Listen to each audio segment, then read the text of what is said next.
जो कि जेलों से निकले, किसी ने 10 महीने, किसी ने 1 साल पूरा सज़ा जो है वो काटी और जैसे ही निकले तो मुख्तलिफ बीमारियों का शिकार हुए। शिकार होने वालों में यूसुफ खान साहब, हार्ट अटैक हुआ, जेल अरसा 8 महीने। शेख लतीफ़, किडनी का इशू हुआ, जेल अरसा 8 महीने। मुजाहिद शाह, हेपेटाइटिस, जेल अरसा 11 महीने।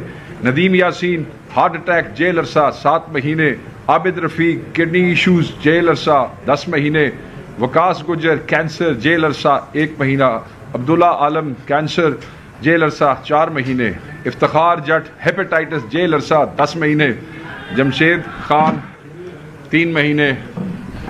और हेपेटाइटिस में सिर्फ ये कहना चाहता हूँ कि Pakistan Tehreek Insaf, chief justice of Pakistan से इसकी जुडिशल इंक्वायरी, यह कत्ल है जिन डिप्लोरेबल कंडीशंस में हमारे हसीन रान को रखा गया था, रखा जा रहा है, दवाइयाँ नहीं दी जाती हैं, पावर आउटेजेस हैं, बीमार लोगों को मेडिकल केयर जो है उसका वो एक्सेस नहीं दिया जाता है।